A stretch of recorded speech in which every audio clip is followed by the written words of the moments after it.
65 ఏళ్ల అన్నపూర్ణాదేవి అటూ ఇటూ చాలా ఆందోళనగా చూస్తోంది. చాలాసేపటి నుండి రైల్వే స్టేషన్లోనే కూర్చొని ఉంది. అక్కడే చిన్న పుస్తకాల దుకాణం నడుపుతున్న 30 ఏళ్ల రఘురాం చాలాసేపటి నుండి ఆమెను గమనిస్తూనే ఉన్నాడు. ఈ వృద్ధురాలు ఇక్కడ కూర్చొని చాలా గంటలు గడిచాయి. కానీ ఎవరూ ఆమెను తీసుకువెళ్ళడానికి రాలేదు. అలాగే రైల్వే స్టేషన్లోనూ ఎవరి దృష్టి ఆమెపై మళ్ళలేదు. రఘురాం ఉదయం షాప్ తెరిచినప్పుడు ఆ వృద్ధురాలు అక్కడ కూర్చొని ఉండడం గమనించాడు. అప్పటికే మధ్యాహ్నమైంది. ఆ వృద్ధురాలు ఎవరి కోసమో ఎదురు చూస్తున్నట్టుగా నిస్సహాయ కళ్ళతో అటూ ఇటూ చూస్తూనే ఉంది. ఆ స్థితిలో ఉన్న ఆ వృద్ధురాల్ని చూసి రఘురాంకి జాలి కలిగింది. అమ్మా, నువ్వు ఎక్కడికి వెళ్తున్నావు? ఎవరి కోసం ఎదురు చూస్తున్నావు? నీకోసం ఎవరైనా వస్తారా అని రఘురాం అడిగిన ప్రశ్నకి అన్నపూర్ణ గారు ఇలా చెప్పారు. బాబు, నేను ఉదయం నా కొడుకు కోడలితో ఇక్కడికి వచ్చాను. అందరం కలిసి హైదరాబాదుకు వెళ్తున్నాము. నన్ను ఇక్కడే కూర్చోమని, వాళ్ళు ఆకలిగా ఉంది అని స్టేషన్ బయట ఏదైనా తినొస్తామని బయటకు వెళ్ళారు. కానీ ఇంత సమయం ఎందుకు పట్టిందో నాకు తెలియడం లేదు. నిన్ను చూస్తుంటే నా కొడుకులాగే అనిపిస్తున్నావు. ఒక చిన్న సహాయం చేస్తావా బాబు? కాస్త బయటకు వెళ్ళి నా కొడుకు కోడలు ఇంతసేపు ఎందుకు రాలేదో చూసి వస్తావా అని అడిగింది. అన్నపూర్ణ గారి మాటలు విన్న రఘురాం, అమ్మా, కానీ హైదరాబాదుకు వెళ్ళే ట్రైను వెళ్ళిపోయి చాలాసేపు అయింది కదా అన్నాడు. ఇది విని అన్నపూర్ణ గారు, లేదు లేదు, నువ్వేదో పొరపాటు పడ్డావు. నా కొడుకు తనతో పాటు నన్ను తీసుకువెళ్తాడు. బహుశా నా కొడుకు వస్తూ ఉండొచ్చు అంది. సరే అమ్మా, అయితే నీ కొడుకు రాగానే నువ్వు అతనితో వెళ్ళు. కానీ నువ్వు ఉదయం నుండి ఇక్కడే కూర్చున్నావు. ఆకలిగా లేదా? నీకోసం తినడానికి ఏమైనా తీసుకురానా అని రఘురాం అడిగాడు. అప్పుడు అన్నపూర్ణ గారు పెదవులపై చిరునవ్వుతో, వద్దు బాబు, నాకేమీ వద్దు. నీకు వీలైతే ఒక్కసారి నా కొడుకు పేరు అరుణ్, ఎక్కడ ఉన్నాడో కాస్త చూసి వస్తావా అని అడిగింది. సరే అమ్మా, నేను ఇప్పుడే వెళ్ళి చూసి వస్తాను అని చెప్పి అక్కడి నుండి వెళ్ళిపోతాడు.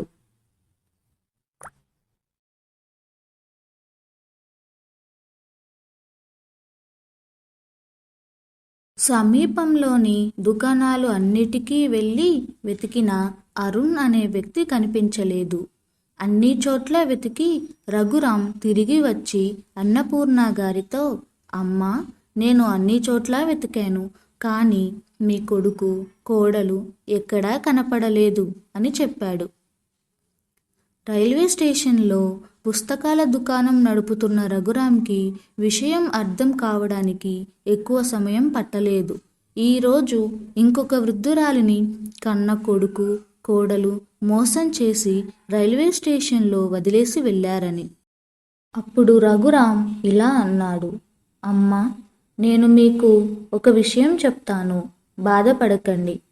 ప్రతిరోజు ఇలా వృద్ధురాలైన తల్లిని లేదా తండ్రిని బస్టాండ్లలో, రైల్వే స్టేషన్లలో, అలాగే గుళ్ళో లేదా పార్కులో పిల్లలు వదిలి వెళ్ళిపోతారు. ఇది విన్న అన్నపూర్ణ గారికి కోపం వచ్చి, నీకు నా కొడుకు గురించి ఏమీ తెలీదు. అలాంటప్పుడు అతని గురించి ఇలా ఎలా మాట్లాడుతున్నావు? నా కొడుకు నన్ను మోసం చేశాడని ఎలా చెప్పగలుగుతున్నావు? నువ్వు సరిగ్గా చూసి ఉండవు అని అన్నపూర్ణ గారు మరింత దిగులుగా తనని తాను సముదాయించుకుంటూ, అలాంటిది ఏమీ ఉండదు. ఏదైనా అత్యవసర పని వచ్చిందేమో. కొంత సమయం తర్వాత నా కొడుకు ఖచ్చితంగా తిరిగి వస్తాడు అని అంది. సమయం గడిచిపోతుంది. రాత్రి 7 గంటలు అయింది. రఘురాం ఇంటికి వెళ్ళే సమయం అది. అమ్మా, చీకటి కూడా పడింది. నీ కొడుకు కోడలు ఇంకా రాలేదు. ఈ రోజుకి మా ఇంటికి రా, రేపు ఉదయాన్నే ఇక్కడికి తీసుకొని వస్తాను అని అన్నాడు రఘురాం. లేదు బాబు, నేను ఎక్కడికి రాను. నా కొడుకు కోడలు వస్తే నన్ను వెతుకుతారు. వాళ్ళు వచ్చాక నేను ఇక్కడ లేకపోతే వాళ్ళు కంగారు పడతారు. కాబట్టి నేనెక్కడికి రాను. పర్వాలేదు బాబు, నువ్వు వెళ్ళు అని అన్నపూర్ణ గారు అంటారు. సరే అమ్మా, కానీ బాగా చలిగా ఉంది. ఇదిగో ఈ చాప, రగ్గు ఇక్కడే పెడుతున్నాను. మీరు వీటిని వాడుకోండి. అలాగే మీకు తినడానికి భోజనం తీసుకువస్తాను అని భోజనం కూడా ఇచ్చి ఇంటికి వెళ్ళిపోతాడు. అన్నపూర్ణ గారికి అక్కడ ఎవ్వరూ తెలియదు. తన పరిస్థితి చూసి అర్థం చేసుకొని మాట్లాడిన రఘురాం కూడా లేడు. అన్నపూర్ణ గారు చాలా దిగులుగా కూర్చొని ఉన్నారు. తెల్లవారింది. రఘురాం రైల్వే స్టేషన్కు వచ్చాడు. అక్కడే కూర్చొని ఉన్న అన్నపూర్ణ గారిని చూశాడు. అమ్మా, మీ కొడుకు ఇంకా రాలేదా? రాలేదు బాబు అంటూ కంట నీరు పెట్టుకుంది. రఘురాం కూడా చాలా జాలిపడ్డాడు. రఘురాం బాగా డబ్బున్న వ్యక్తి కాదు, మంచి మనిషి మాత్రమే. కాబట్టి అతను కూడా ఏమీ చేయలేని పరిస్థితి. అలా కాలం గడిచిపోతుంది. అకస్మాత్తుగా వృద్ధురాలైన అన్నపూర్ణ గారు కళ్ళు తిరిగి కింద పడిపోతుంది. అది చూసిన రఘురాం వెంటనే పరిగెత్తుకుంటూ వచ్చి అన్నపూర్ణ గారిని లేపి బెంచీ పైన కూర్చోపెడతాడు. ఏమైంది అమ్మా? నేను తెచ్చి ఇచ్చిన భోజనం తినలేదా? నీరసంగా ఉన్నారు. కొడుకు చేసిన మోసాన్ని భరించలేకపోతున్నాను బాబు. అమ్మా, ముందు మీరు తినండి, మనం తరువాత మాట్లాడుకుందాం అంటూ మళ్ళీ ఫ్రెష్గా భోజనం తెచ్చి ఇస్తాడు. రఘురాం బ్రతిమిలాడడంతో అన్నపూర్ణ గారు కాదనలేక తింటారు. తరువాత రఘురాం తన భార్య అయిన సీతకు ఫోన్ చేసి అన్నపూర్ణ గారి గురించి వివరించి చెప్తాడు. సీత, మా అమ్మ ఉన్నప్పుడు తనకి ఆరోగ్యం బాగోలేకపోతే నా దగ్గర డబ్బులు లేక చేతులారా పోగొట్టుకున్నాను. ఆ సంఘటన నన్ను ఇప్పటికీ ఎప్పటికీ బాధిస్తూనే ఉంటుంది. అందుకే అన్నపూర్ణ గారితో అయినా నా బాధని తొలగించుకోవాలనుకుంటున్నాను. అన్నపూర్ణ గారిని మన ఇంటికి తీసుకురావాలని అనుకుంటున్నాను అని అంటాడు. సీత చాలా మంచిది. అయ్యో, ఎందుకండి ఎంత బాధపడుతున్నారు? కనీసం 2 పూటలైనా మనము తనకి భోజనం పెట్టగలము. మీరు ఇంకేమీ ఆలోచించకుండా మన ఇంటికి తీసుకురండి అని అంటుంది సీత. రఘురాం చాలా సంతోషిస్తాడు. అన్నపూర్ణ గారిని తన ఇంటికి తీసుకువెళ్తాడు. అందరూ భోజనానికి కూర్చున్నారు. అన్నపూర్ణ గారు ఇబ్బంది పడడం రఘురాం గమనిస్తాడు. అమ్మా, ఇదే మా ఇల్లు, చిన్న ఇల్లు, కానీ మా మనసులో మీకు స్థానం మాత్రం చాలా పెద్దది. మీరు ఇబ్బంది పడవద్దు. వాళ్ళే మీ మనవళ్ళు అనుకోండి. జరిగిన దాని గురించి మర్చిపోయి హాయిగా ఉండండి. మాకు ఉన్న దానిలోనే మిమ్మల్ని సంతోషంగా చూసుకుంటాము అని అంటాడు. నా వల్ల మీరెందుకు బాబు ఇబ్బంది పడడం? ఆ దేవుడు నా తలరాత ఎలా రాస్తే అలాగే జరుగుతుంది. నేను వెళ్తాను. అయ్యో, మాకేమీ ఇబ్బంది లేదమ్మా. ఆ దేవుడే మిమ్మల్ని మాతో ఉండమని రాసినట్టున్నాడు.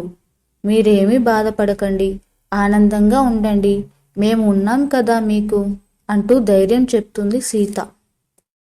కొన్ని రోజుల తరువాత అన్నపూర్ణ గారు రఘురాం కుటుంబంలోని సభ్యులుగా కలిసిపోయారు. ఎలాంటి ఇబ్బంది, మొహమాటం లాంటివి లేకుండా సరదాగా ఆనందంగా ఉంటుంది. రఘురాం ఉదయాన్నే లేచి స్నానం చేసి భోజనం చేసి షాప్కి వెళ్తాడు. సీత ఇంటి పని, వంట పని చేసుకుంటుంది. ఇక అన్నపూర్ణ గారు పిల్లల్ని చూసుకోవడం, భోజనం పెట్టడం, స్కూల్కి వెళ్ళడానికి తయారు చేసి తాను పిల్లలతో పాటు స్కూల్కి వెళ్ళి పిల్లల్ని వదిలిపెట్టి వచ్చేది. ఇంటికి వచ్చాక ఇంట్లో ఏమైనా చిన్న చిన్న పనులు ఉంటే చేసేది. ఒకరోజు అన్నపూర్ణ గారు పిల్లల్ని స్కూల్లో వదిలి తిరిగి ఇంటికి వస్తుండగా ఒక పిల్లవాడు ఒక లాటరీ టికెట్ కొనమని అన్నపూర్ణ గారి చుట్టూ తిరుగుతూ బ్రతిమిలాడుతూ ఉంటాడు. ఒక్క టికెట్ కొనండమ్మా, ఒకటి 100 రూపాయలు, ప్రైజ్ మనీ 5 కోట్లు, దయచేసి ఒక్క టికెట్ కొనమని అడుగుతాడు. సరే అని అన్నపూర్ణ గారు 100 రూపాయలు ఇచ్చి ఒక టికెట్ కొంటుంది. ఈ నెలాఖరికి న్యూస్ పేపర్లో విజేతను ప్రకటిస్తారని చెప్తాడు ఆ పిల్లవాడు. అన్నపూర్ణ గారు ఇంటికి వెళ్ళి తన కొన్న టికెట్ని సీతకు ఇచ్చి, సీత, ఈ నెలాఖరుకు విజేతను టీవీలో మరియు న్యూస్ పేపర్లో ప్రకటిస్తారట, కొంచెం గమనించుకొని ఉండమ్మా అని చెప్తుంది. ఈ నెలాఖరుకు అంటే మరో 4 రోజులున్నాయి, అప్పుడు నేను చూస్తానమ్మా అని అంటుంది సీత.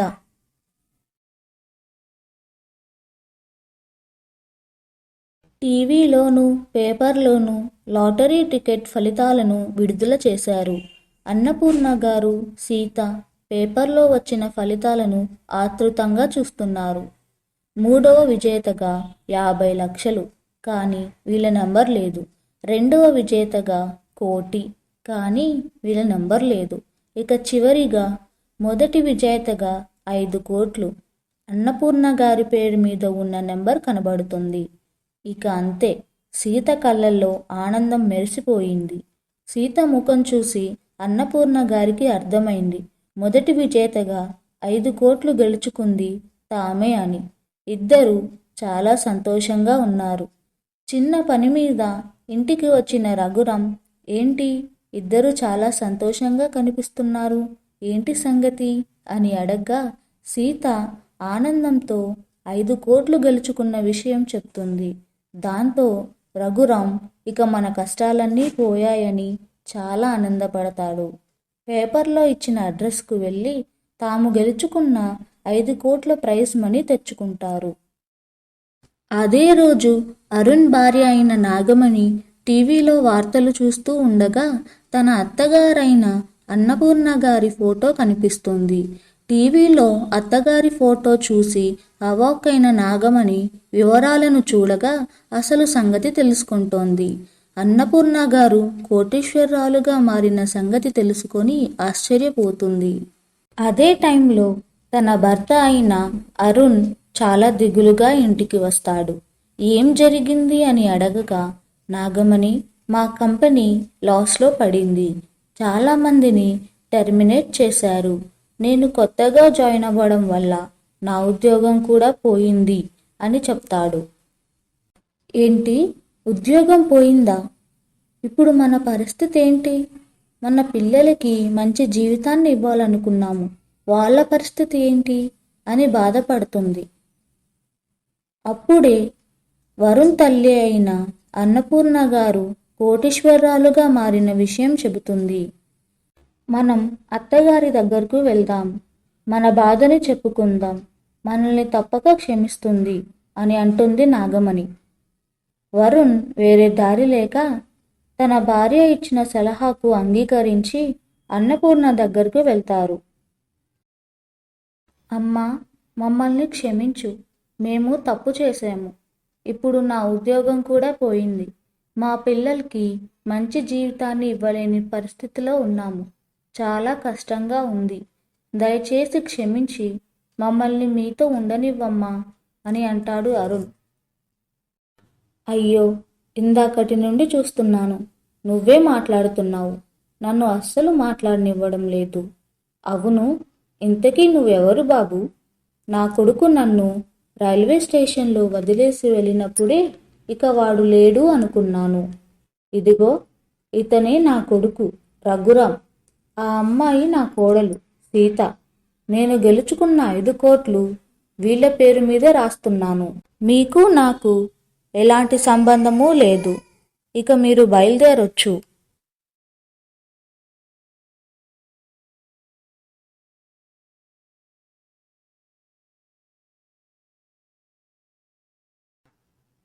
రామాపురం అనే గ్రామంలో సాంబయ్య అనే వ్యక్తి ఉండేవాడు. సాంబయ్య భార్య పార్వతమ్మ.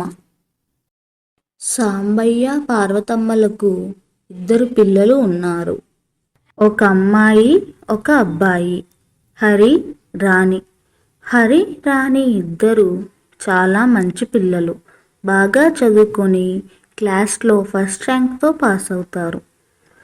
చదువులో రాణికి ఏమైనా సందేహాలున్నా హరి వాటిని వివరించి అర్థమయ్యేలా చెప్పేవాడు. సాంబయ్య కట్టెలు కొట్టేవాడు. కొట్టిన కట్టెలు సంతలో అమ్మి వచ్చిన డబ్బులతో ఇంటిని నడిపేవాడు. ఇక పార్వతమ్మ ఇంటి పని, వంట పని చేసుకుంటూ పిల్లల్ని చూసుకునేది. ఒకరోజు హరి, రాణి ఇద్దరు తమకు రిపోర్ట్ కార్డు వచ్చిందని, అన్ని సబ్జెక్టులలో మంచి మార్కులతో పాస్ అయ్యామని తెచ్చిన రిపోర్ట్ కార్డ్ని తన తండ్రి అయిన సాంబయ్యకు చూపిస్తారు. తమ పిల్లలు ఫస్ట్ ర్యాంక్తో పాస్ అయినందుకు సాంబయ్య చాలా సంతోషిస్తాడు. ఒకరోజు సాంబయ్య హరిని పిలిచి, హరి, నువ్వు చాలా తెలివిగలవాడివి, బాగా చదువుతావు, చెల్లికి బాగా చదువు చెప్తావు. నువ్వు మంచి మార్కులతో పాస్ అయిన కారణంగా ఇదిగో నీకు ఈ ఫోన్ గిఫ్ట్గా ఇస్తున్నాను. ఈ ఫోన్ని నువ్వు నీ చదువుకి ఉపయోగించు. నీకు తెలియని విషయాలను తెలుసుకో. నీ తెలివికి దీన్ని మంచికి ఉపయోగిస్తే అన్ని రంగాలలో నువ్వు బాగా రాణించగలుగుతావు. తన తండ్రి ఫోన్ కొనివ్వడంతో ఆనందంలో మునిగిపోతాడు హరి. కొన్ని రోజుల తరువాత హరి ఫోన్ ఎక్కువగా చూస్తూ ఉండేవాడు. ఎవరు పిలుస్తున్నా పట్టించుకునేవాడు కాదు, వినిపించుకునేవాడు కాదు. ఫోన్లోనే మునిగిపోయేవాడు. ఎప్పుడూ మంచి మార్కులతో పాస్ అయ్యే హరి ఈసారి ఫెయిల్ అయిపోయాడు. చెల్లికి చదువులో ఎలాంటి సాయం చేయకపోవడం వల్ల రాణి అరాకొరా మార్కులతో పాస్ అయింది. పరీక్షలో 1 మార్కు తగ్గినా బాధపడే హరి ఫెయిల్ అయినా పెద్దగా పట్టించుకోవడం లేదు. ఇక రోజంతా ఫోన్ చూస్తూ ఉండేవాడు.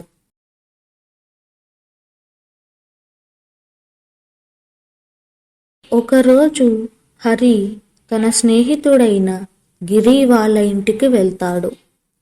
గిరి తన ల్యాప్టాప్లో వీడియో గేమ్ ఆడుతూ ఉంటాడు. ఒక అరగంట తరువాత హరి గిరితో ఇలా అంటాడు, రే గిరి, నాకు ఒకసారి ఆ ల్యాప్టాప్ ఇవ్వరా, 10 నిమిషాలు ఆడుకొని ఇస్తాను. నేను ఇవ్వను పోరా, నేను ఇంకా కొంచెం సేపు ఆడుకోవాలి. అలా అనకురా, ఒక్క 10 నిమిషాలంటే 10 నిమిషాలే, వెంటనే ఇచ్చేస్తాను. నాకు ఒకసారి వీడియో గేమ్ ఆడాలని ఉందిరా. అదేం కుదరదు, నేను ఇవ్వనంటే ఇవ్వను. ఇందులో ఏమైనా పోతే మా నాన్న నన్ను కోపడతాడు. ఇంకెప్పుడూ నాకు ల్యాప్టాప్ ఇవ్వడు. నీకు అంతగా వీడియో గేమ్ ఆడాలనిపిస్తే నువ్వు కూడా మీ నాన్నని అడిగి కొనిపించుకో. చూసావారా, వాడిని ఒక్కసారి ల్యాప్టాప్ అడిగితే ఎంత పొగరుగా మాట్లాడాడు. అవును, అయినా మనమెప్పుడు ల్యాప్టాప్ కొంటాం, అందులో వీడియో గేమ్ ఎప్పుడు ఆడుతాంలే, వదిలేరా. మనమెందుకు ఆడలేము? ఇంటికి వెళ్ళాక మా నాన్నని ల్యాప్టాప్ కొనివ్వమని అడుగుతా. నాన్న, నాకు ల్యాప్టాప్ కొనియవా? ల్యాప్టాపా? దానికి ఎంత ఖర్చు అవుతుంది? మంచి ల్యాప్టాప్ అయితే సుమారు 1,00,000 ఉంటుంది. ఏంటి, 1,00,000 రూపాయలా? అంత స్తోమత అయితే మనకు లేదు. రోజు గడవడానికే కష్టంగా ఉంది.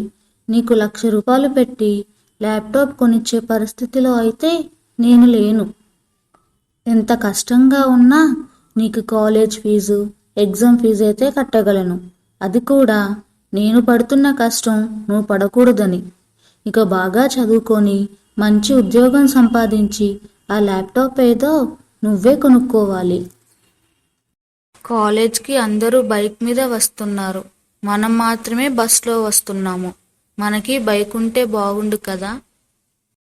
నాన్న, నాకు బైక్ కొనియవా? మా కాలేజ్కి మా ఫ్రెండ్స్ అందరూ బైక్ మీద వస్తారు. నాకు బస్లో వెళ్ళాలంటే చాలా ఇబ్బందిగా ఉంది. బస్లో వెళ్ళడానికి ఏమి ఇబ్బంది? నేను బైక్ కొనివ్వలేను, నువ్వు బస్లోనే వెళ్ళాలి. నాన్న, నాకు డబ్బులు ఇవ్వండి, నేను బట్టలు కొనుక్కోవాలి. మొన్నే కదా బట్టలు కొనుక్కున్నావు. లేదు నాన్న, నేను కొనుక్కోలేదు. అవునా, సరే అయితే ఇదిగో ఈ 10,000 తీసుకొని నీకు కావాల్సిన బట్టలు కొనుక్కో. మిగిలిన డబ్బులు మీ అమ్మకి ఇవ్వు. ఈ నెల వాటితోనే ఇంటిని నడపాలి. సరే నాన్న. పార్వతి, అబ్బాయి హరి డబ్బులిచ్చాడా? ఏం డబ్బులు? నాకేమీ ఇవ్వలేదే. అవునా? హరి, హరి. ఏంటి నాన్న? నీకు ఉదయం బట్టలు కొనుక్కోగా మిగిలిన డబ్బులు అమ్మకి ఇవ్వమని చెప్పాను కదా, ఎందుకు ఇవ్వలేదు? నాన్న, అది డబ్బులు ఏం మిగల్లేదు. డబ్బులు మిగలకపోవడం ఏంటి? 10,000 ఏం చేశావు? నేను బట్టలే కొనుక్కున్నానన్నా. 10,000 పెట్టి బట్టలు కొనుక్కోవడం ఏంటి హరి? నాన్న ఎన్ని రోజులు కష్టపడితే ఆ డబ్బులు సంపాదించారో తెలుసా? మరేం చేయమంటావమ్మా? మా కాలేజ్లో మా ఫ్రెండ్స్ మంచి బట్టలు, ఖరీదైన బట్టలు వేసుకొని వస్తారు. వాళ్ళందరిలో నేను ఒక్కడినే వేరులా కనిపిస్తాను. నాకెంత చులకనగా ఉంటుందో మీకేం తెలుసు? వాళ్ళంటే డబ్బున్న వాళ్ళు, వాళ్ళ తల్లిదండ్రులు సంపాదించి పెడుతున్నారు. మేము మాకు ఓపికన్నంత వరకు కష్టపడి నీకు సంపాదించి పెడుతూనే ఉన్నాం కదా. ఏం పెడుతున్నావు నాన్న అసలు? ల్యాప్టాప్ అడిగితే అంత స్తోమత లేదు అన్నావు. బైక్ అడిగితే కొనివ్వలేను అన్నావు. కనీసం 10,000 పెట్టి బట్టలు కొనివ్వకపోతే ఇంకెందుకు నాన్న మీరు? కొడుకుని కన్నప్పుడు ఆ మాత్రం చూసుకోలేరా? హరి, నాన్నని పట్టుకొని ఏంట్రా ఆ మాటలు? నువ్వు ఊరుకో అమ్మా, నీకేం తెలీదు. ఎప్పుడు ఆ వంట రూమ్లో ఉంటావు, ఇక ఈ ఇల్లే ప్రపంచం అనుకుంటావు. నీకేం తెలుసు బయట నేను పడే కష్టాలు? అమ్మా, ఇక చాలు, నాతో మాట్లాడకండి.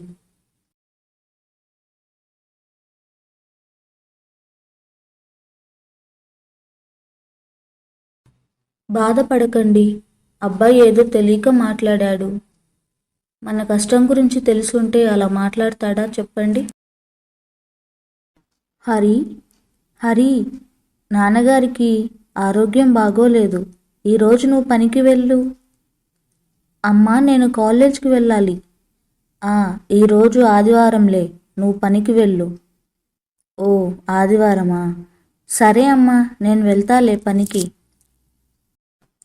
అమ్మా, నా షూస్ కనిపించడం లేదు, ఎక్కడ ఉన్నాయి? సర్లే అమ్మా, నేను నాన్న షూస్ వేసుకొని వెళ్తానులే.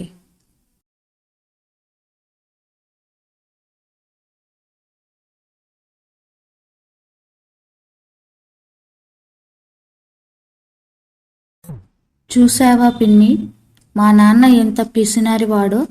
పాడైపోయిన చెప్పులు వాడకపోతే కొత్త చెప్పులు కొనుక్కోవచ్చు కదా. అది పిసినారితనం కాదు హరి. తనకి లేకపోయినా నా కొడుక్కి ఉంటే చాలు అనుకున్నాడు. అందుకే నీకు కొనిచ్చాడు కానీ తనకి కొనుక్కోలేదు. అబ్బా, చాలా కష్టంగా ఉంది పిన్ని. చేతులు కాళ్ళు బాగా నొప్పెడుతున్నాయి. మీరు రోజూ ఇలాగే కష్టపడుతుంటారా? మరి తప్పదు కదా హరి. పిల్లలు బాగుండాలంటే మేం కష్టపడాలి కదా.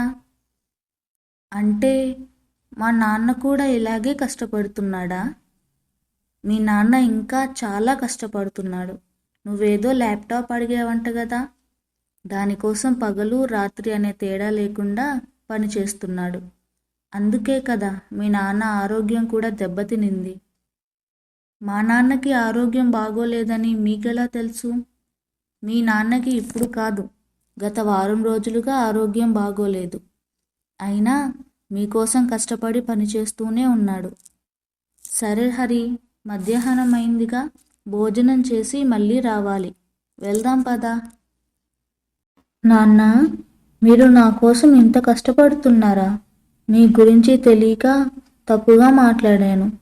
మీకు తప్పకుండా క్షమాపణలు చెప్పాలి. నాన్నగారిలా ఉన్నారే, ఏంటి ఇక్కడ ఉన్నారు? ఎక్కడికి వెళ్తున్నాడు? సాంబయ్య, ఎన్ని రోజులన్నీ టాబ్లెట్స్ వేసుకుంటావు? హాస్పిటల్కి వెళ్ళమని చెప్తుంటే వినవేంటి? హాస్పిటల్కి ఏం వెళ్తాంలే అన్నా, టెస్ట్లకే 10,000 నుంచి 20,000 వరకు ఖర్చు అవుతుంది. ఉన్న డబ్బులు నాకే ఖర్చు చేసుకుంటే మా అబ్బాయికి కాలేజ్ ఫీజు, ఎగ్జామ్ ఫీజు కట్టలేను. ఫీజు కట్టలేదని పరీక్షలు రాయనీయకపోతే వాడి జీవితాన్ని పాడు చేసిన వాడిని అవుతాను. అదే తగ్గిపోతుందిలేండి. అసలే ఇవాళ పనికి వెళ్ళాడు. ఎన్ని ఇబ్బందులు పడుతున్నాడో ఏంటో. నాన్న, నన్ను క్షమించండి నాన్న. మీరు పడుతున్న కష్టం తెలియక తప్పుగా మాట్లాడాను. ఇంకెప్పుడూ అలా మాట్లాడను. దయచేసి నన్ను క్షమించండి నాన్న. అయ్యో నాన్న హరి, లే, పైకి లే. ఏంటిది? నేను మీతో తప్పుగా ప్రవర్తించాను. మీరు పడుతున్న కష్టాన్ని గుర్తించకపోగా నోటికొచ్చినట్టు మాట్లాడి మిమ్మల్ని బాధ పెట్టాను. ఇంకెప్పుడూ అలా మాట్లాడను నాన్న. సరే హరి, తెలిసి తెలియని వయసు, తెలిసి తెలియని మాటలు. మిమ్మల్ని మేము కాకపోతే ఇంకెవరు క్షమిస్తారు? ఇదిగో నీకోసం ఏం కొన్నానో చూడు. నీకు నచ్చిందా? నాకు బైక్ వద్దు నాన్న. మీరెంతో కష్టపడి ఉంటారు. కానీ నా కోసం ఇలా వద్దు నాన్న. నీకోసం కాకపోతే ఇంకెవరి కోసం చేస్తాం? మమ్మల్ని మేము ఎప్పుడో మర్చిపోయాము. మీ సంతోషమే మా సంతోషం. మీ జీవితమే మా జీవితం.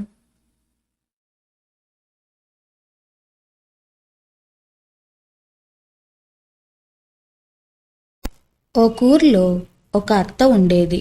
ఆమెకు కోడలంటే అస్సలు పడేది కాదు. చీటికి మాటికి ఆమెను తిడుతూ, కొడుతూ ఏడిపించేది. ఒకరోజు తన అత్త ఇంటి పెరట్లో ఒక బీరగింజ నాటింది. కొద్ది రోజులకే అది బాగా పెరిగి పెద్దదయ్యి కుప్పలు తెప్పలుగా కాయలు కాయసాగింది. కోడలికి ఆ బీరకాయలు తెంపుకొని మంచిగా కూర చేసుకొని తినాలని ఎంతో ఆశ. కాని అత్తేమో ఆ కాయలన్నీ తెంపి తానొక్కతే వండుకొని బాగా తినేది. మిగిలితే ఎదిరింటోళ్ళకో పక్కింటోళ్ళకో ఇచ్చేది గాని కోడలికి మాత్రం ఒక్క ముక్క కూడా పెట్టేది కాదు. ఓ రోజు వాళ్ళింటికి అత్త చిన్న తమ్ముడు వచ్చి, అక్కా, రేపు నా కూతురు పెళ్ళి, నువ్వు తప్పకుండా మా ఊరికి రావాలి అని పట్టుబట్టాడు. సరేనని అత్త తమ్మునితో పాటు పెళ్ళికి పోయింది. అంతే, అత్త అలా బయటికి పోవడం ఆలస్యం. కోడలు సంతోషంతో ఉరుక్కుంటూ పెరట్లోకి వెళ్ళి బీరకాయలన్నీ తెంపి కూర వండుకొని బాగా తిని తీగ మొత్తం పీకి దెబ్బలో పడేసింది. 4 రోజుల తర్వాత అత్త వచ్చి చూస్తే ఇంకేముంది, తీగ లేదు, కాయలు లేవు. ఇదంతా కోడలి పనేనని గ్రహించిన అత్తకు ఆమె మీద పీకల దాకా కోపం వచ్చింది. రాత్రి కోడలు అన్నం తిని నిద్రపోగానే ఓ పెద్ద కర్ర తీసుకొచ్చి ఆమె నెత్తి మీద ఒక్కటేసింది. అంతే, ఆ దెబ్బకు కోడలు కళ్ళు తిరిగి స్పృహ తప్పి అచ్చం శవంలా పడిపోయింది. ఎంత కుదిపినా లేయిలా. అది చూసి కోడలు చచ్చిపోయిందేమో అని అనుకుంది అత్త. ఇంతలో ఆమె కొడుకు పొలం నుండి ఇంటికొచ్చాడు. వెంటనే అత్త దొంగ ఏడుపు ఏడుస్తూ, రేయ్, నీ పెళ్ళానికి ఏమైందో ఏమో, ఎంత పిలిచినా పలకడం లేదు, పోయి చూడుపో అనింది. దాంతో అతను పోయి అతని భార్యని అటూ ఇటూ కుదిపాడు. గట్టిగా పిలిచాడు. ఆమె స్పృహలో లేదు కదా, అందుకే ఏమీ మాట్లాడట్లేదు. దాంతో అతను కూడా తన భార్య చనిపోయిందనే అనుకున్నాడు. ఇద్దరూ శవాన్ని తీసుకొని చీకట్లోనే శ్మశానానికి వెళ్ళారు. ఆమెను కట్టెల మీద పడుకోబెట్టి నిప్పు అంటిద్దామని చూస్తే అగ్గిపెట్టలేదు. దాంతో అత్త, రేయ్, నువ్వు ఇంటికి వెళ్ళి అగ్గిపెట్టతేపో అని కొడుక్కి చెప్పింది. దానికి అతను, నాకొక్కడికే చీకట్లో పోవాలంటే భయం, నువ్వు కూడా తోడురా అని అన్నాడు. సరేనని ఆమె కొడుకుతో పాటు ఇంటికి వెళ్ళింది. వాళ్ళు వెళ్ళిన కాసేపటికే కోడలికి స్పృహ వచ్చింది. లేచి చూస్తే ఇంకేముంది, శ్మశానంలో కట్టెల మీద ఉంది. ఆమెకు జరిగిందంతా అర్థమై నెమ్మదిగా లేచి పక్కనే పడున్న చెట్టు మొద్దుకు తన చీరను సగం చించి కట్టి దానిని కట్టెల మీద పెట్టింది. తానేమో పక్కనే ఉన్న ఒక చెట్టు ఎక్కి ఏం జరుగుతుందా అని చూడసాగింది. కాసేపటికే అగ్గిపెట్టె తీసుకొని కొడుకుతో అక్కడికి వచ్చింది అత్త. చీకటి కదా, సరిగ్గా కనబడలేదు. చెట్టు మొద్దునే కోడలనుకొని నిప్పు పెట్టింది. బాగా మంట అంటుకొని కాలి బూడిదైపోగానే వాళ్ళు తిరిగి ఇంటికి వెళ్ళారు. కోడలు చెట్టు దిగుదామనుకోగానే నలుగురు దొంగలు అక్కడికి వచ్చారు. వాళ్ళు చెట్టు కింద కూర్చొని చుట్టుపక్కల ఊళ్ళల్లో ఎత్తుకొచ్చిన బంగారం, రత్నాలు, వజ్రాలు, నగలు కుప్పలు కుప్పలుగా పోసి ఎవరి భాగం వాళ్ళు పంచుకోసాగారు. ఇదంతా పైనుండి చూస్తున్న కోడలు ఎలాగైనా ఆ బంగారం కొట్టేయాలని అనుకుంది. అప్పుడే ఒక ఉపాయం తట్టింది. దెయ్యంలాగా అరుస్తూ విచిత్రమైన శబ్దాలు చేస్తూ చెట్టు కొమ్మలను ఊపుతూ మానవుల రక్తం తాగాలనిపిస్తుంది అంటూ దబీమని వాళ్ళ మీదకు దూకింది. అంతే, ఆ నలుగురు తమ మీదకి వచ్చింది దెయ్యమనుకొని భయంతో గజగజ వణుకుతూ ఎక్కడివక్కడ వదిలేసి తలో దిక్కు పారిపోయారు. కోడలు బంగారమంతా మూటగట్టుకొని ఆనందంగా ఇంటికి పోయింది. తలుపులేమో మూసి ఉన్నాయి. దాంతో అత్తా అత్తా అని పిలుస్తూ తలుపు కొట్టింది. ఎవరబ్బా అని లేచి తలుపులు తెరిచిన అత్తకు ఎదురుగా కోడలు కనబడేసరికి ఇది దెయ్యమై నన్ను చంపడానికి వచ్చిందనుకుని భయపడి అక్కడికక్కడే గుండె పగిలి కింద పడి చనిపోయింది. భార్యను చూసి అతను కూడా గజగజ వణుకుతూ ఉంటే ఆమె జరిగిందంతా చెప్పింది. భార్య మాటలు విన్న భర్తకు చాలా సంతోషమేసింది. ఆమె తెచ్చిన బంగారంతో 10 అంతస్తుల మిద్దె కట్టుకొని హాయిగా బతకసాగారు.